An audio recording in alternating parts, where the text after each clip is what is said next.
Well, on behalf of my wife, Michelle, and Steve and Janet, Matt's parents, I want to thank you for coming and celebrating this wedding of our kids and kicking them off in their new life together. Really appreciate it. And I really want to thank the people in the room who had an impact on their lives growing up, helped shape them and support them and turn them into the wonderful people that we're celebrating today. And especially want to mention the grandparents. I think the grandparents had a very big impact on their lives, and thank you to them.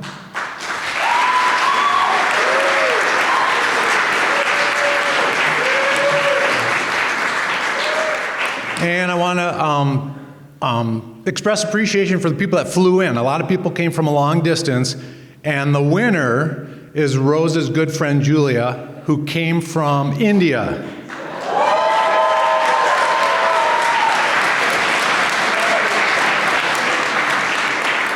Namaste.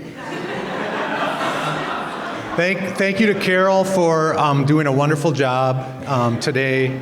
And if you haven't met her, right here is Lauren Anderson. She's the day of coordinator. If you're planning to get married, get her card, because she does a great job. And how about Alyssa and Megan? They look so cute and did a great job. And Arthur totally nailed it. So normally in a father of the bride speech, the father talks about his daughter and then at the end says a few words about the groom. But Matt is so awesome, I'm starting with him. Okay.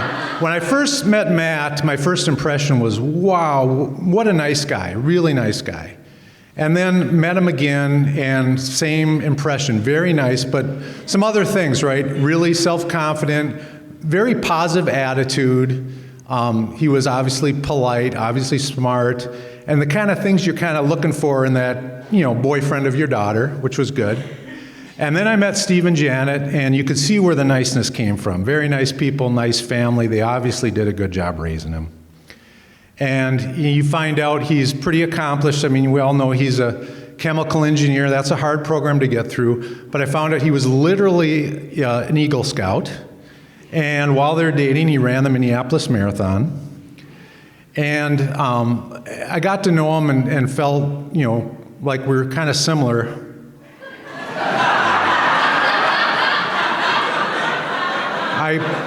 I promised I wouldn't do this, but I started thinking of Matt like the son I never had.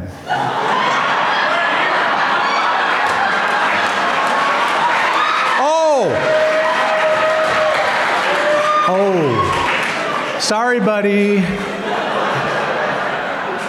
You're still number one.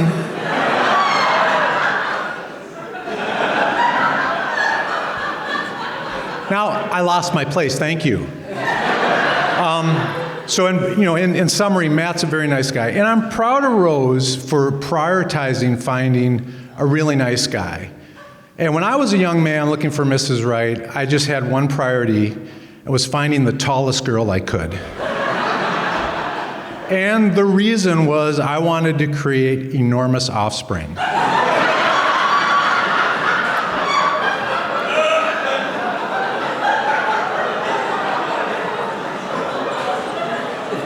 Rose is 6 foot, and what's his name is 6'6". I know your name is Kyle. He has low self-esteem, and I don't know why. But you know who has a lot of self-confidence? Matt.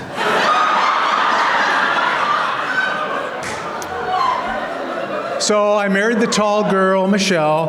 After a while, we had a little baby girl, and we named her Rose Helen.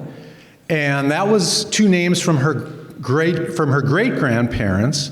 And Rose was my dad's mom, and she was the only one with us at the time. And the only reason I tell that is because I hate having people think that we named her after that idiot girl in the movie Titanic. There was plenty of room on that board for Leo. So we We had this little girl, and she brought joy to our lives, and she brought a lot of joy to her grandparents' lives, who were very generous, spent a lot of time with her, and did a lot of babysitting. And she grew up very nice, easy girl. Michelle was a great mom to her, and we were very proud of her. She did well in school. She was in the marching band. She started to develop her personality and started having a really fun sense of humor, and I'll give the one example. So she decided to go into engineering, and she went to the University of Minnesota. And in engineering school, as you probably would guess, there's not a lot of girls, but a lot of boys. And she had this quote she'd use, and she didn't write it, but she'd use it, and it was very funny. What she said was that, if you're looking for a boyfriend, the odds are good, but the goods are odd. So Matt, you might want to think about that. So anyway, she's getting to that college age, and then I kind of remembered my little genetic experiment where I was trying to create a population of really tall, in theory, superior humans. And she's beautiful, but she's very tall, and that kind of limits the guys that might come along. And you need a guy who's pretty self-confident.